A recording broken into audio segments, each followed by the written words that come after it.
The sky is clear, but the land is already breaking under the heat and dust.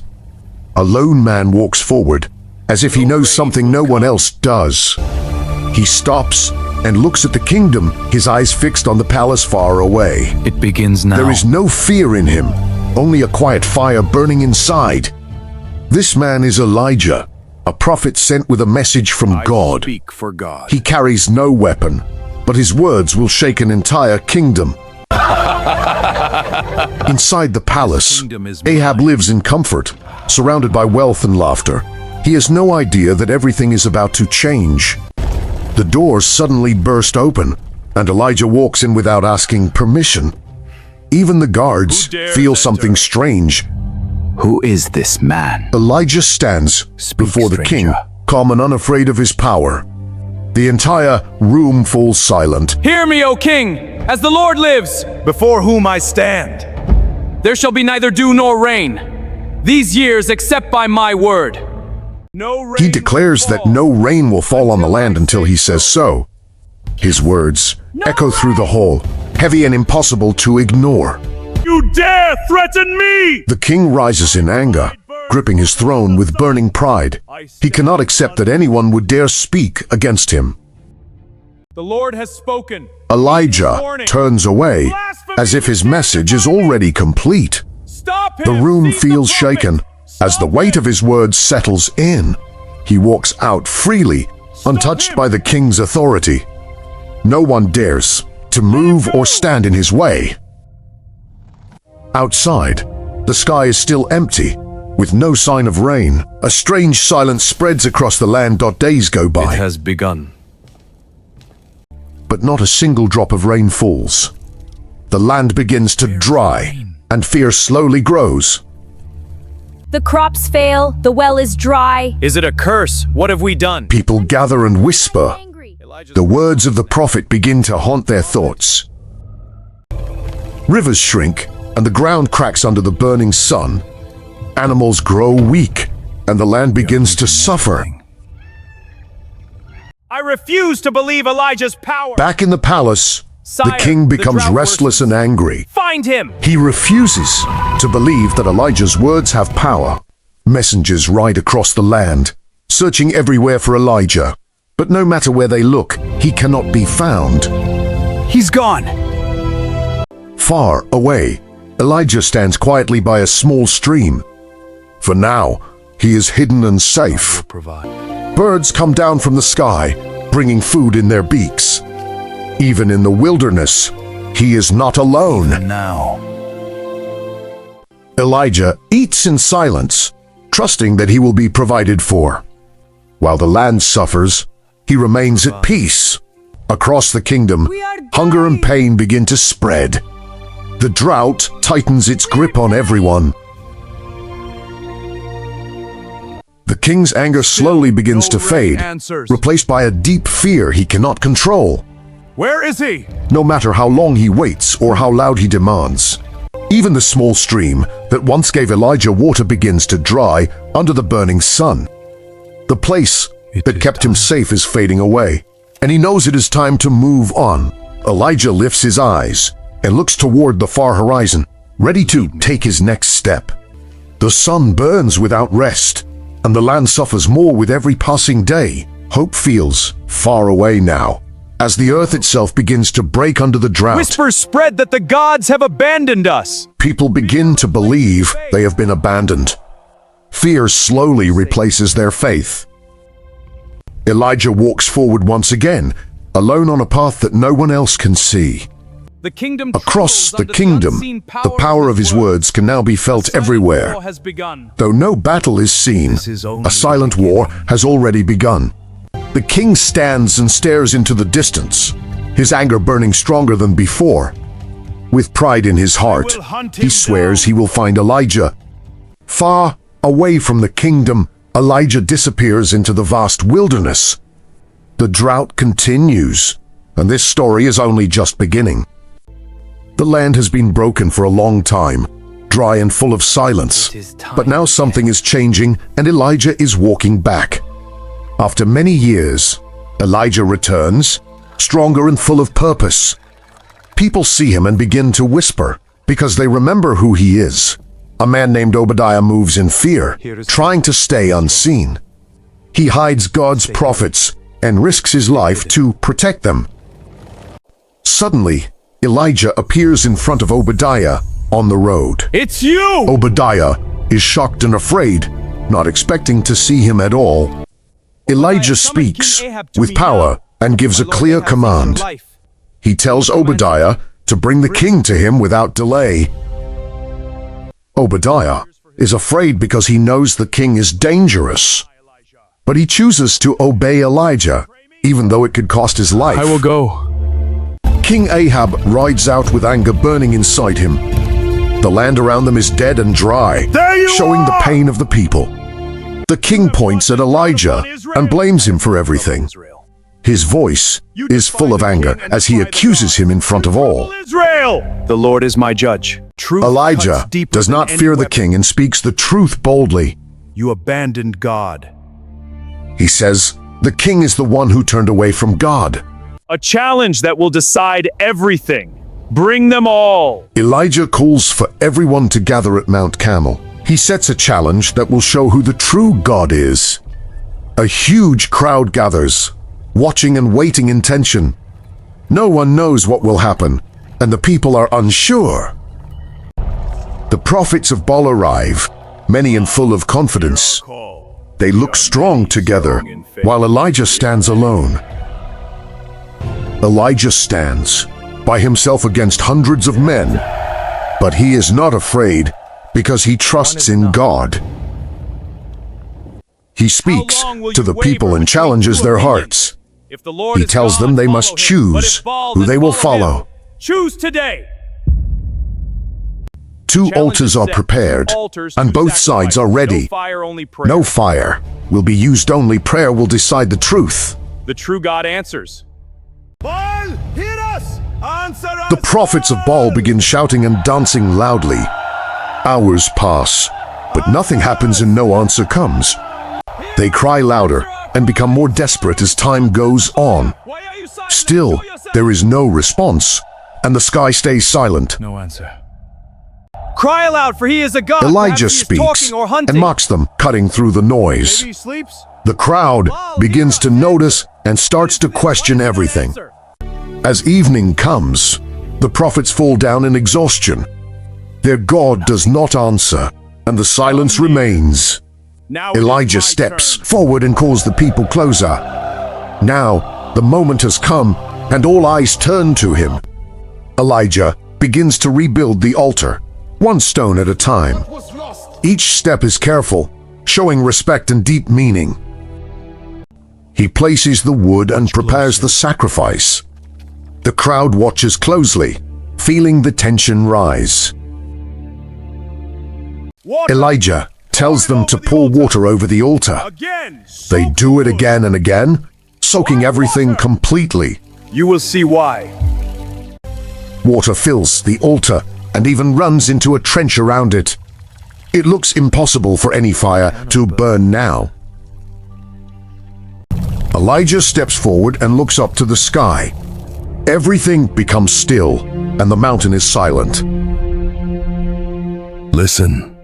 Answer me, Lord. Answer me, so these people will know that you, Lord, are God, and that you are turning their hearts back again. For a moment, nothing happens at all. The silence feels long and heavy over everyone. Suddenly, fire falls from heaven with great power. It strikes the altar in a bright and overwhelming burst. The fire burns everything, the sacrifice, the wood, even the stones. Even the water is gone, leaving nothing behind. It's all gone! The people fall down in fear and awe at what they see. Together they cry out that the Lord is the true God. Lord is God! The people shout loudly across the mountain, filled with fear and wonder. They cry together, the Lord is God.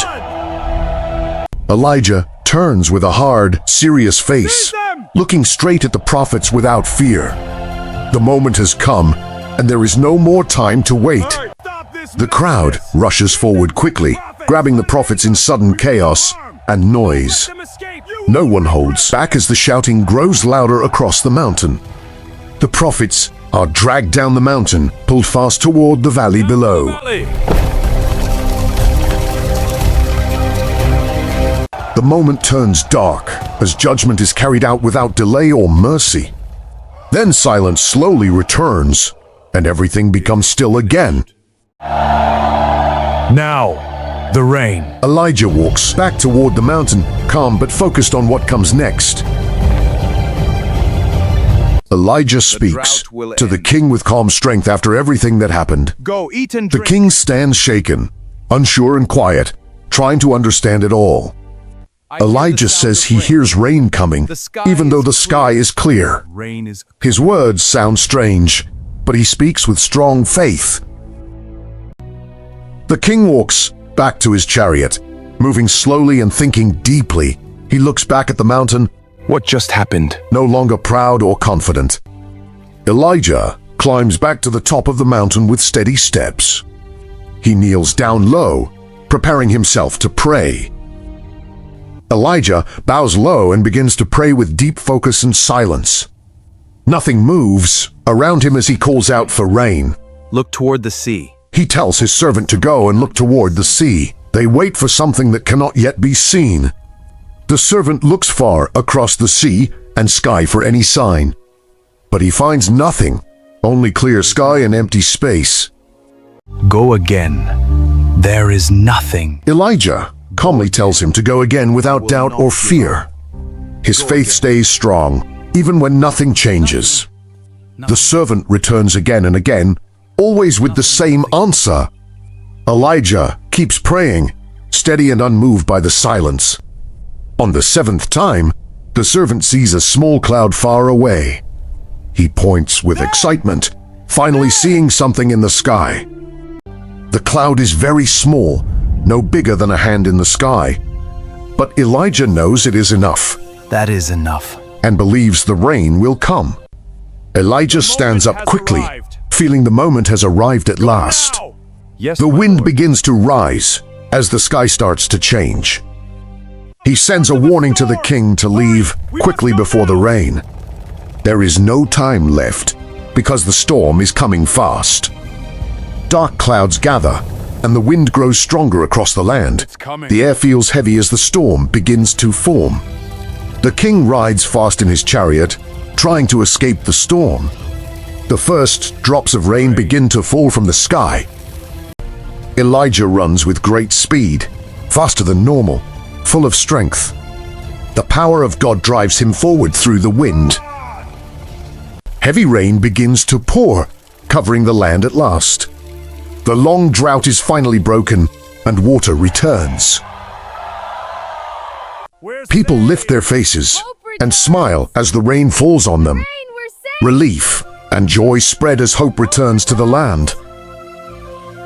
The dry ground drinks the rain as water sinks deep into the soil. Life slowly returns as the land begins to breathe again.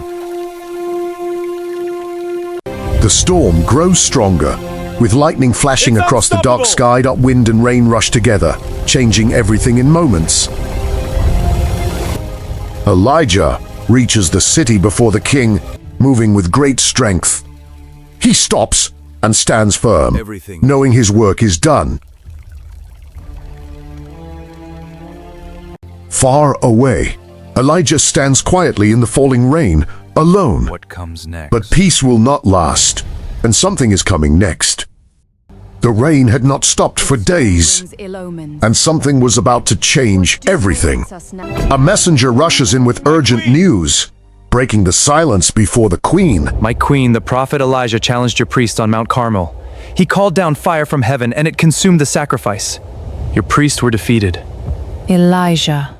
He will die! Suddenly, Jezebel stands up, filled with fury and powerful rage. Her voice is sharp and deadly as she commands that Elijah must die. No delay. Without Yes, my waiting, queen. Jezebel sends a message filled with hatred and revenge. By tomorrow! The words carry a deadly promise that Elijah will not live another day. The message reaches Elijah, interrupting a quiet and peaceful moment. She swore. Fear grips him in a sudden moment. The strong prophet begins to tremble. I must go. Without stopping to think, Elijah runs far away into the empty wilderness. He leaves everything behind, driven by fear and the need to escape. The long journey under the hot sun becomes painful and exhausting for Elijah. With every step forward, his strength fades. At last, Elijah collapses beneath a small and lonely tree in the desert. He feels completely overwhelmed, with no strength left to continue. The weight of everything crushes me. Take my life. In despair, he asks for death. The weight is too much to carry. Exhausted and broken, Elijah falls into a deep and silent sleep. The world around him grows still, as quiet peace surrounds his body. Suddenly, a gentle touch wakes Elijah from his deep sleep. He opens his eyes and sees a figure standing beside him. I bring you food and water. An angel speaks softly, offering food and water to Elijah. In this quiet moment, his strength slowly begins to return again. Elijah eats and drinks quietly, still weak but slowly recovering. After resting again, he lies down, needing more strength for the journey. The angel returns once more and gently wakes Elijah again. He is told to rise because a long and important journey is ahead. With new strength, Elijah slowly stands back onto his feet. Determination returns to his heart, and he prepares to keep going. Elijah begins his long journey toward Mount Horeb, step by step. Days pass into nights. The wilderness stretches far and wide, with no one else in sight. Alone in silence, Elijah's thoughts grow deeper and heavier inside him. Elijah finds a cave and walks into its dark and quiet shelter. He seeks its inside place to rest. In the silence, a voice speaks clearly to Elijah in the cave. The voice asks him gently, "Why are you here, Elijah?" Elijah begins to speak, pouring out his pain and deep frustration. Lord, I have been very zealous for you. The Israelites have rejected your covenant, torn down your altars, and put your prophets to death with the sword. I am the only one left, and they are trying to kill me. I am alone.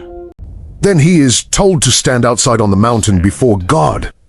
Something powerful is about to happen, beyond anything he expects.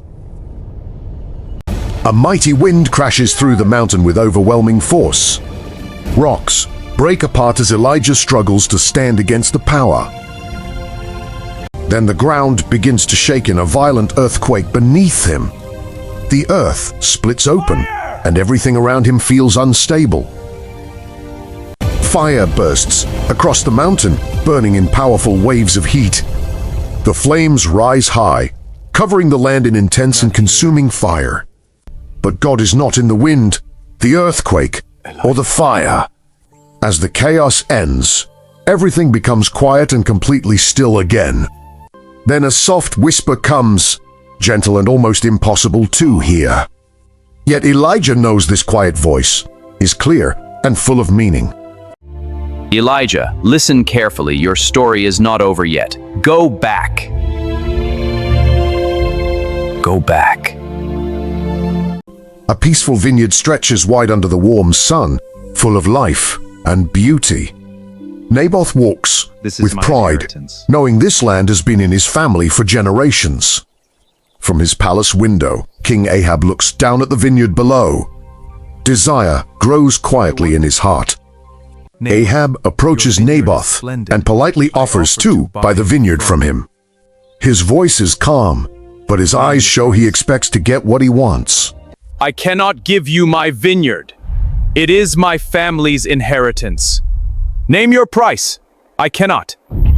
Ahab returns home angry, filled with frustration over what he could not take. He refuses to eat and stays in bed, upset and silent. What is this? It is nothing. Do not lie to me. Tell me the cause. Please, Jezebel. Speak now. Naboth refused me. He will not sell his vineyard. He defied his king to my face. Is this why? Letters are written in the king's name and sealed with authority. Messengers ride out quickly, carrying a plan built on lies. I will get it for you. False witnesses stand before the people and accuse Naboth loudly. No! The crowd believes them, turning against him without knowing the truth. Stone him! Naboth is dragged out of the city by force as people watch. No one helps him, and his fate is now sealed. The scene falls quiet as judgment is carried out far away. An innocent man falls, and silence replaces the noise of the crowd. Jezebel returns to Ahab and calmly shares what has It happened. is mine. She tells him the vineyard is his now, as if nothing was wrong. Ahab walks into the vineyard, now claiming it as his own. He feels satisfied, unaware that judgment is already coming. Suddenly, Elijah appears before him, stopping him where he stands. The moment grows tense as the king realizes he cannot escape. You have murdered! Elijah speaks boldly, confronting the king with truth and authority. Condemn me? He declares Ahab guilty. Ahab, judgment is upon you and your house. For your sins, a chilling prophecy is spoken. His words are heavy, warning of consequences that cannot be avoided. Time passes, and Elijah continues his journey toward the end. A young man walks beside him, learning quietly along the way. This young man is Elisha, chosen to carry on the mission. He refuses to leave, staying close through every step. Together they walk toward the Jordan River in silence. The journey feels peaceful, yet filled with deep meaning. Elijah strikes the water with his cloak in a powerful moment. The river parts, opening a path where none existed before. They walk between the waters in silence and calm. Elisha, what do you desire before I depart? Ask. A double portion of your spirit. Elisha boldly asks for a double portion of Elijah's spirit. His request shows faith and readiness for what lies ahead. Elijah nods slowly, understanding the weight of the request. The air becomes still as something powerful is about to happen. Suddenly, the sky bursts into fire with a bright glow. Look!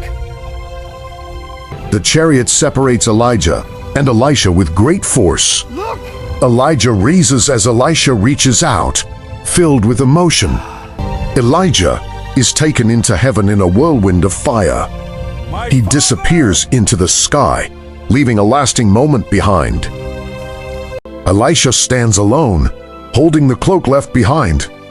He looks forward, ready to continue the story with strength.